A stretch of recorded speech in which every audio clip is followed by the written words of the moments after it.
Assalamualaikum warahmatullahi wabarakatuh. Perkenalkan, nama saya Puput Indah Rismala 5182501.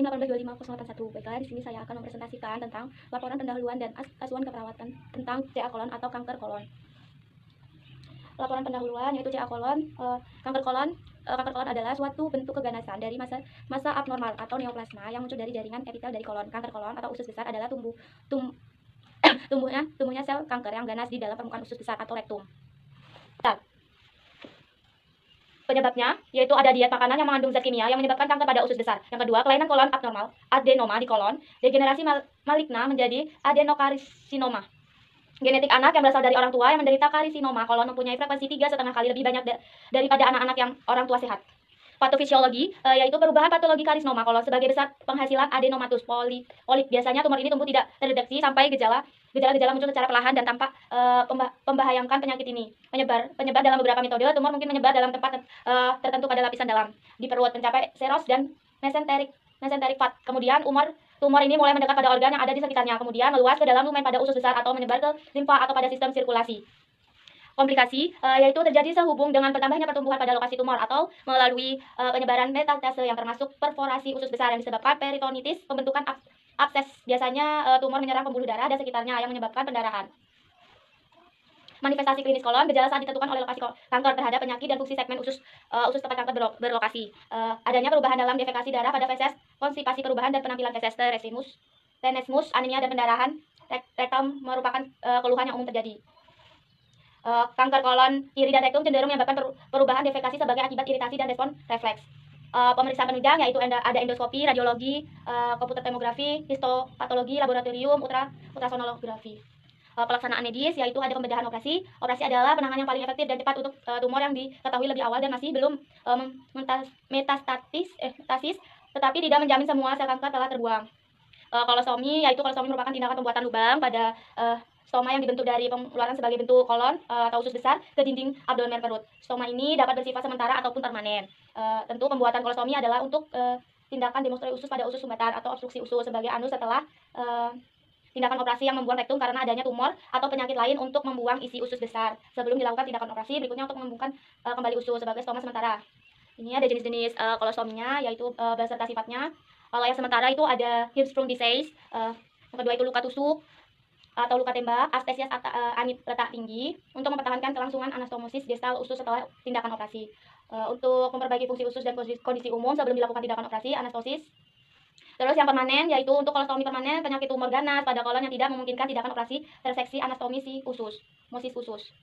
Di sini ada edukasinya yaitu tindakan kolostomi yaitu salah satunya bagian dari informed consent. Perlu dijelaskan mengenai apa itu tindakan kolostomi, indikasi pasien dilakukan kolostomi terutama menjelaskan kasus kegawat daruratan, resiko dan keuntungan pemasangan kolostomi dan apakah kolostomi yang terpasang itu bersifat sementara atau permanen. Perawatan stoma atau penggantian kolostomi yaitu pasien dengan dukungan keluarga harus mampu merawat stoma dan mengganti kantong kolostomi. Teknik penggantian kantong yang benar disesuaikan dengan jenis kantong yang dipakai. Sebaiknya itu kalau kantong kolostomi diganti saat terisi setengah atau sepertiga agar jangan menunggu penuh karena beban yang berat itu dapat berisiko kantong dapat lepas. Terus stoma itu perlu dirawat, dilakukan irigasi teratur, sedangkan kulit di sekitar stoma perlu dirawat untuk mencegah iritasi dan infeksi. Diagnosa perawatan yang sering muncul yaitu ada ansietas berhubungan dengan ancaman terhadap konsep diri, konstipasi berhubungan dengan penurunan cairan dan asupan serat. Yang ketiga itu nyeri berhubungan dengan agent pencederaan fisiologis. Identitas pasien, nama Tuan XS, umur 50 tahun, jenis kelamin laki-laki, suku Jawa, agama Islam, status menikah, pendidikan SMA, pekerjaan wira swasta, alat komplit putih, sumber biaya BPJS, tanggal masuk itu 15 Februari, diagnosa medis CA kolon, penanggung jawab Nyonya S, berhubungan dengan keluarga istri. Riwayatnya kesehatan, pada saat masuk rumah sakit klien masuk melalui IGD pada hari Senin tanggal 12 Februari 2021 dengan keluhan sakit perut berkepanjangan.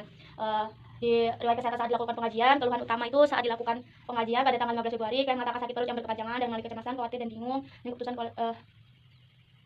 bagaimana harus hidup dengan beradaptasi dengan DAB menggunakan kantong. Riwayat kesehatan saat pengajian yaitu keluhan utama itu nyeri pada perut menyebabkan sistem pencernaan, untuk skala nyeri 6, namanya nyeri terasa pada saat aktivitas, nyeri hilang timbul, intensitas nyeri terasa, faktor pencetus nyeri perut karena beraktivitas, lokasi di perut, kalau diperberat nyeri perut akan timbul saat melakukan aktivitas. Hal yang penting yaitu bila klien mendapatkan kompres hangat. Keluhan penyerta nyeri hebat di perut yang berkepanjangan. Alergi itu tidak ada, riwayat tidak ada pernah mengalami kecelakaan.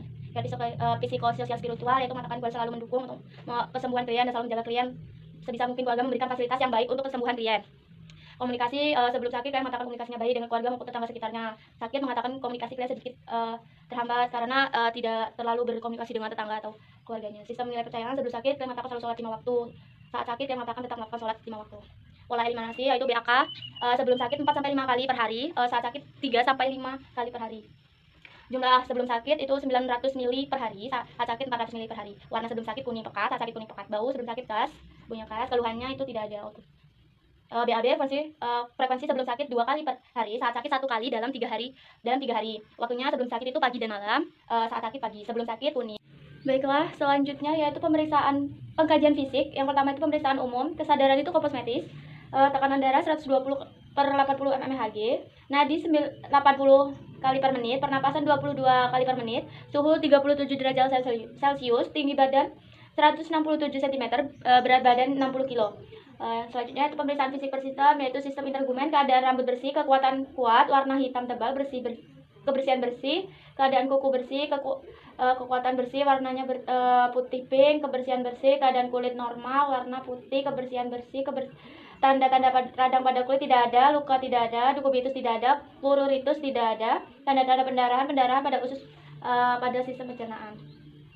Sistem pencernaan, keadaan mulut baik, tidak ada lesi, mulut bersih, bibir simetris, kesulitan menelan tidak ada, muntah klien tidak muntah, nyeri daerah perut, ada nyeri di perut, nyeri pada bagian abdomen, nyeri terasa seperti teriris-iris, nyeri terasa pada bagian abdomen, skala nyeri 6, nyeri sedang, nyeri dirasakan terus-menerus dengan durasi yang lama, bising usus 6 kali per menit, massa pada abdomen tidak ada benjolan pada klien, lingkaran perut 68 cm, arites, tidak ada cairan menumpuk pada abdomen. Palpasi hiper, tidak ada pembekakan pada hiper klien, perkusi hiper timpani, nyeri tekan, ada nyeri tekan pada abdomen saat palpasi, nyeri saat palpasi, tidak ada nyeri lepas, tensi abdomen, tidak ada gas atau cairan pada abdomen. Kolostomi, menggunakan kolostomi pada saat sudah dioperasi. Data fokus, data yang subjektif, kalian mengatakan sakit perut berkepanjangan, kalian mengatakan nyeri seperti diiris-iris pada abdomen, kalian mengatakan nyeri di bagian abdomen, kalian mengatakan pengeluaran feses yang lama dan keras, kalian mengatakan BAB 1 kali dalam 3 hari, kalian mengatakan merasa bingung, cemas dan khawatir pada saat dengan keputusan dokter, kalian mengatakan bingung bagaimana harus hidup dengan beradaptasi dengan BAB menggunakan kantong. Data objektifnya itu kalian tampak bingung dan cemas dan khawatir, kalian tampak gelisah, kalian tampak meringis kesakitan, kalian skala nyeri 6, kalian merasakan nyeri yang berkepanjangan, kalian tampak cemas, peristaltik usus menurun. Analisa data, yang pertama itu kalian mengatakan nyeri pada abdomen, kalian mengatakan nyeri seperti diiris-iris. Data objektif, kalian tampak meringis, kalian tampak tegang, skala nyeri 6, kalian tampak nyeri berkepanjangan. Masalahnya yaitu manajemen nyeri, etiologi agen perjalanan fisiologis. Yang kedua yaitu klien mengatakan merasa bingung, klien mengatakan dan keluarga mengatakan merasa khawatir dan akibat dari kondisi yang akan dihadapi. DO-nya kalian tampak gelisah, kalian tampak tegang. Masalahnya reduksi ansietas, etiologi ancaman terhadap konsep diri. Yang ketiga yaitu klien mengatakan pengeluaran feses lama dan sulit. Klien mengatakan BAB 1 dalam 3 hari. Feses keras, peristaltik usus menurun. Masalahnya manajemen eliminasi, etiologi ketidakcukupan asupan serat. Selanjutnya yaitu rencana keperawatan. Yang pertama itu nyeri akut berhubungan dengan agen pencedaan fisiologis. Tujuannya setelah dilakukan asuhan keperawatan, setelah 1 kali 24 jam diharapkan nyeri berkurang dengan kriteria hasil keluhan nyeri menurun, meringis menurun, gelisah menurun, kesulitan tidur menurun. Manajemen intervensinya manajemen nyeri, mengidentifikasi dan mengelola pengalaman sensoris atau emosional. Yang kedua mengidentifikasi lokasi, karakteristik, durasi, frekuensi, kualitas, intensitas nyeri. Memberikan teknik non-farmakologi untuk mengurangi rasa nyeri. Menjelaskan strategi meredakan nyeri. Rasionalnya agar mengetahui dan mengelola sensoris dan emosional, agar mengetahui lokasi, karakteristik, durasi, frekuensi, kualitas, intensitas nyeri. Yang ketiga, mengalihkan perhatian terhadap nyeri meningkat, kontrol terhadap nyeri yang mungkin berlangsung lama agar mengurangi tingkat nyeri. Yang kedua yaitu ansietas berhubungan dengan ancaman terhadap konsep diri. Setelah dilakukan keperawatan selama 1 kali 24 jam diharapkan cemas dan khawatir berkurang dengan kriteria hasil, verbalitas kebingungan menurun, febrilitas khawatir akibat kondisi yang akan dihadapi itu menurun, perilaku gelisah menurun, perilaku tegang menurun. Intervensinya meminimalkan kondisi individu mengalami subjektif terhadap objektif yang tidak jelas, dan yang tidak spesifik akibat atau spasi bahaya yang mungkin individu melakukan tindakan untuk menghadapi ancaman. Identitas kemampuan kembali keputusan, mengambil keputusan, ciptakan suasana terapeutik untuk menumbuhkan kepercayaan. Jelaskan prosedur termasuk sensasi yang mungkin dialami agar dapat minimalkan kondisi individu, agar dapat mengetahui kemampuan mengambil keputusan, agar dapat cipta suasana terapeutik untuk menimbulkan kepercayaan, agar mengetahui sensasi yang mungkin dialami. Selanjutnya yaitu yang ketiga, konstipasi berhubungan dengan ketidakcukupan asupan serat setelah dilakukan asupan keperawatan selama 1 kali 24 jam, eliminasi BAB membaik dengan hasil kontra pengeluaran feses meningkat, keluhan defekasi lama dan sulit itu menurun, mengejan saat defekasi menurun, konsistensi feses menurun, manajemen eliminasi fekal, mengidentifikasi dan mengelola gangguan pola eliminasi fekal, mengidentifikasi masalah usus dan menggunakan obat pencahar, berikan air hangat setelah makan, jelaskan jenis makanan yang membantu meningkatkan keteraturan peristaltik usus agar dapat menurunkan resiko pola eliminasi fekal, agar dapat menurunkan tingkat masalah usus, agar dapat melancarkan eliminasi fekal, agar dapat mengetahui makanan yang membantu meningkatkan keteraturan peristaltik usus. Selanjutnya yaitu catatan perkembangan.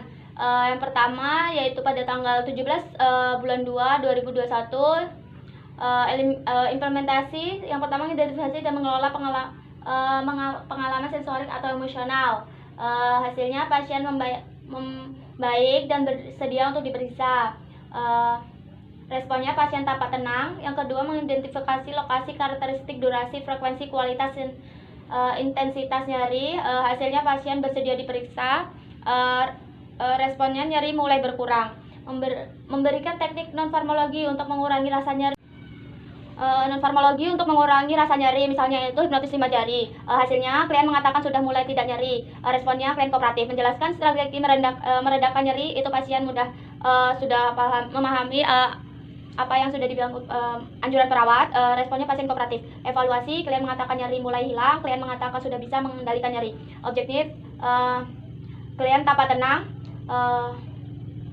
masalah terasi, hentikan intervensi. Yang kedua yaitu implementasi. Yang pertama, meningkatkan kondisi individu dan mengalami subjektif terhadap objek yang tidak jelas dan spesifik, akibat antisipasi bahaya yang memungkinkan individu melakukan tindakan untuk menghadapi ancaman. Hasilnya pasien sudah dapat mengambil keputusan, responnya pasien tampak tenang. Identifikasi kemampuan mengambil keputusan, pasien sudah mulai tidak cemas dan khawatir, responnya pasien tampak tenang. Ciptakan suasana terapeutik untuk menumbuhkan kepercayaan, hasilnya pasien mulai tenang, responnya pasien tampak tenang. Yang keempat, jelaskan prosedur terhadap sensasi yang mungkin dialami, hasilnya pasien mengikuti arahan perawat, responnya pasien kooperatif. Yang S, klien mengatakan sudah mulai tenang, cemas berkurang, klien mengatakan mulai dapat mengambil keputusan dengan tenang. O-nya, klien memulai memahami arahan perawat, klien tampak tenang. Hanya masalah teratasi, P-nya hentikan intervensi. Yang ketiga yaitu satu, mengidentifikasi dan mengelola gangguan pola eliminasi fekal, hasilnya itu mengeluarkan feses lama dan keras menurun, pasien tampak tenang. Yang kedua, mengidentifikasi masalah usus dan menggunakan obat pencahar, hasilnya pasien bersedia untuk diperiksa, R-nya pasien tampak tenang. Yang ketiga yaitu memberikan air hangat setelah makan, hasilnya pasien sudah mulai memahami anjuran perawat, responnya pasien kooperatif.